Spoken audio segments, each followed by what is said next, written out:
तो you can see here this is the triangular depression of the thigh, ठीक है, triangular depression. और इस ट्रायंगुलर डिप्रेशन को हम क्या बोलते हैं? Femoral triangle. इसकी बाउंड्रीज की बात करें तो देखो, the lateral boundary is found by the medial border of sartorius. ऐसे ही अगर हम इसके मीडियल बाउंड्री की बात करें तो this muscle is form the, हाँ, अगर हम देखें तो adductor longus is lies obliquely, so the ये बेसिकली अडक्टर लॉन्गस इसके फ्लोर में और मीडियल बॉर्डर दोनों में पार्टिसिपेट करता है। तो देखो ये है आपका medial border of the adductor longus, it forms the medial boundary of this triangle, ठीक है। अब उसके बाद इसमें एक है बेस और एक है एपेक्स है। Base is found by the inguinal ligament. Inguinal ligament is attach from the pubic tubercle to anterior superior iliac spine, वो आपका बनाता है बेस। अगर हम इसका एपेक्स की बात करें तो apex lies downward and it forms the meeting point of this sartorius and this adductor longus muscles, ठीक है। तो this is the apex, this is base, this is the lateral boundary and this one is medial boundary. Then it has a roof as well as the floor. तो roof हमें पता है, roof is found by the skin deep fascia, ठीक है। Along with this, ये अगर हम देखें तो the roof is found by the skin, this fat the fascia, this the fascia is also contain this saphenous vein, saphenous openings वगैरह इसमें मिल जाता है, ठीक है।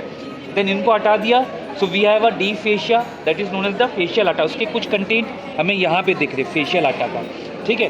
देन उसके बाद हम आ जाते हैं इसके बॉर्डर्स पे। देन अगर थोड़ा सा बाउंड्रीज को अगर स्प्लिट करेंगे तो we have a this floor. तो फ्लोर की बात करें तो medial to lateral it forms the adductor longus muscle, iliacus muscle and psoas major. Iliopsoas में बनाता है ना, medial to lateral, adductor longus, iliacus and psoas major. अगर थोड़ा सा स्प्लिट करेंगे तो हमें इसके कंटेंट्स मिलेंगे।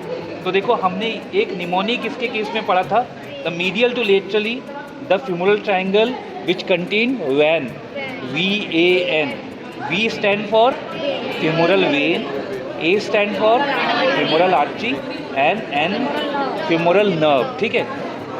वेन, आर्टरी एंड नर्व थोड़ा सा थिक है, इसके अंदर भी इसके पार्ट है, ठीक है। Nerve, artery, when. अगर हम वेन की बात करें तो वेन इसके और ट्रिब्यूटरीज है, वो हम बाद में कभी डिस्कस करेंगे।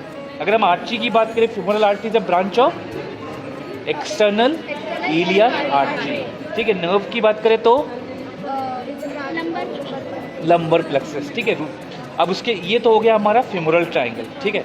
फ्यूमरल ट्रायंगल की अगर हम क्लिनिकल इंपॉर्टेंस की बात करें तो यहाँ पे कैथेटराइजेशन वगैरह हम के लिए यूज़ कर सकते हैं, कैनुलाइजेशन, कैथेटराइजेशन, एंजियोग्राफी वगैरह इसके थ्रू प्रोसीजर हो सकता है, ठीक है।